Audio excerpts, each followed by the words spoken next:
Neil Mayuresh, great to have you with us on the show. So the first big question is obviously the big stock that's been making headlines since last evening, and that's HDFC Bank. The anticipation is running really high, but the question is that has the market already priced it in?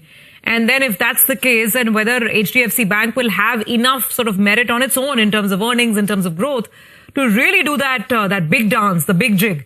What's your sense, and what would your call be on the stock now? Afternoon, Surabhi. Oh, yes, I think the elephant has just started dancing on one foot. So I think as the numbers start getting better, I think the dance will become even more vigorous to say. But jokes apart, I think the expectation in terms of a solid earnings recovery, specifically on the HDFC book per se, that is going to be gradual. So one can't really expect wonders to take place, say, in this quarter or the coming 2 quarters. It is going to be a gradual process as they start maturing the HDFC book and cross-selling it to their customers as well.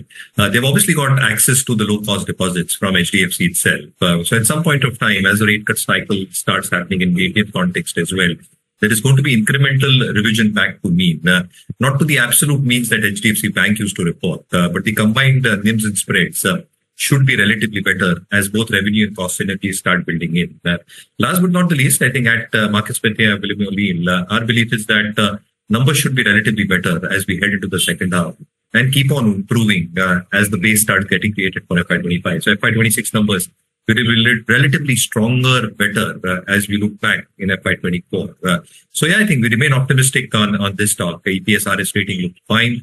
And our take is that a genuine earnings recovery will start through for HDFC Bank in the second.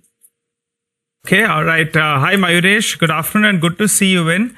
What's your view on Z, a 150 rupees stock?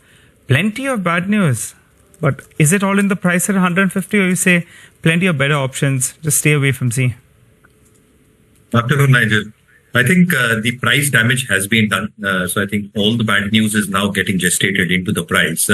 Albeit, as you rightly pointed out, I think there is still a lot of ifs and buts related to what may or may not happen. And therefore, the reactions can be adverse at both ends. It's always better to have absolute clarity, even if the stock moves up before that. But there is clarity in terms of the next steps forward. There is no harm buying the stock in terms of price a little bit higher. Having said that, I think the spaces that we're probably looking at this juncture are auto ancillary stocks where we believe that earnings growth will still continue within the broader markets and the mid-cap themes. There are a few of the real estate ancillary plays as well. And we are very, very constructive on a few mid-cap pharma names as well. So our belief is that these pockets is where earnings growth and earnings momentum might very well. The toughest part in this market that's sitting at an all-time high. But to tell us, putting fresh money to work, where are you doing it? Oh, absolutely. As I said, a few of the auto ancillaries is something that we are liking. So, for example, Varroc Engineering is something that we believe can do really well from here. If you look at the annualized numbers for FY24, they did a top line of 7,500 crores with an annualized margin of 10.1%. For quarter 4, the margin was even better at 11.1%. So the most interesting part for Varroc is that they have won orders in excess of 8,500 crores for the better part of the last year and a half. And 40% of these orders are from the EV portfolio. So their existing EV portfolio, which stands at 5%, is going to see a significant bump up over the next few quarters with better margins. The debt equity has come down to 0.63 from 1.27 from FY23. And therefore, the operating leverage will play out as debt gets reduced even more in the next financial year. So Varroc is something that we continue liking from the auto ancillary space. The other stock within the same space is Gabriel India. Our take is that the kind of numbers that Gabriel has posted for the last financial year, EBITDA margins around 10.1%, they should be able to substantially improve that. What they're actually doing, Surabhi, is that they're expanding their sunroof capacity quite significantly to 4 lakh units. And they've got some big orders on their way, both in terms of Kia, Hyundai, which should sufficiently ensure that the utilization levels go significantly higher in the next year and the year after that. So on a compounded basis over the next 2 years, earnings growth, which we track at Markets Petia, should be in excess of 20-25%. Very strong balance sheet, and therefore return ratio should show significant improvement. One mid-cap pharma stock that we like is Morphin Labs. Now, the interesting part here is the medical devices market, where they've got a market leadership position in the glucometer and the BP monitor as well. The product sales is one part. The strip sales is something that does magic for them. So I think the strip sales are in much more quantum than the product sale itself because of regular use and testing that is required by the end user customer. And therefore, the kind of cash flows that the medical devices does for them is significant. Their API business has held up significantly well, and they're expecting few key launches to also happen in the next few quarters and years as well. So consolidated, I think top line margins and bottom line growth should be quite significant. Mayuresh, any view on Industars? The dips are getting bought into. I'm observing the stock on a day-to-day basis.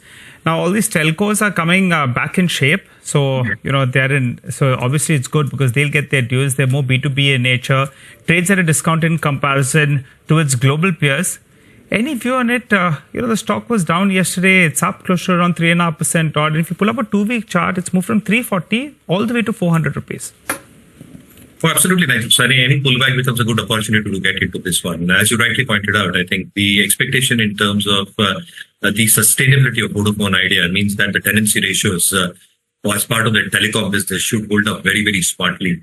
Now, I was reading a report globally in terms of telecom tower valuations and the kind of acquisitions ATC has done, the American tower company, over the past few years. I think the need is going to be much more in the next few years as well. And therefore, from the telecom part of the business, tenancy rates and tenancy ratios improving is a good sign. The industrial part of the business for Industar should also hold up pretty well. And they should have a very, very manageable control in terms of their entire cost structure, which means there should be an improvement in the margin profile as we head into the next few quarters.